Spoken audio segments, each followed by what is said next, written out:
पुढच्या बातमीकडे वळूया तर ठाकरे आज उद्या वाशिम यवतमाळ लोकसभा मतदारसंघाचा दौरा करणार आहेत। राळेगाव, पुसद, कारंजा, वाशिममध्ये ठाकरे मेळावे घेणार आहेत। ठाकरे गटाचा वाशिम यवतमाळ लोकसभा मतदारसंघावर दावा आहे। भावना गवळींविरोधात ठाकरे गट उमेदवार देण्याच्या तयारीत असल्याची माहिती मिळतेय। विवेक गावंडे आमचे प्रतिनिधी या संदर्भातली अधिक माहिती देतील। विवेक, वृषाली, आजपासून उद्धव ठाकरेंचा 2 दिवसीय दौरा जो आहे तो यवतमाळ आणि वाशिम जिल्ह्याचा जो आहे तो सुरू होणार आहे।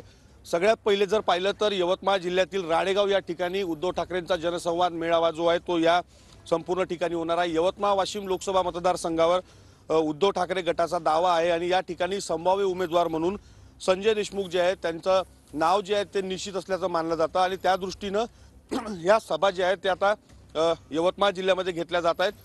आगामी लोकसभा निवडणुकीच्या दृष्टीनं या संपूर्ण जिल्ह्यामध्ये उद्धव बाळासाहेब ठाकरे गटाला एक बळ मिळावं, त्या संपूर्ण संदर्भानं संघटन वाढावं यासाठी या दौऱ्याला जे आहेत ते फार महत्त्व देखील प्राप्त झालेलं आहे। राळेगावच्या याच मैदानावर ही सभा जी आहे उद्धव ठाकरेंची साधारणतः 12 वाजताच्या सुमारास या ठिकाणी होणार आहे। आपण पाहू शकतो कशा पद्धतीनं या ठिकाणी चेअर्स ज्या आहेत त्या टाकलेल्या आहेत। साधारणतः तयारी पूर्ण झालेली आहे, मात्र उद्धव ठाकरे काय बोलणार याकडे सर्वांचं लक्ष लागलेलं आहे। धन्यवाद दिलेल्या सविस्तर माहितीसाठी। उपमुख्यमंत्री फडणवीस आज 1 दिवसाच्या कर्नाटक दौऱ्यावर असणार आहेत। लोकसभेच्या अनुषंगानं मंगलोरमध्ये क्लस्टर बैठकीला ते हजेरी लावतील। लोकसभेचा आढावा घेण्यासाठी त्यांचा हा 1 दिवसाचा दौरा आहे।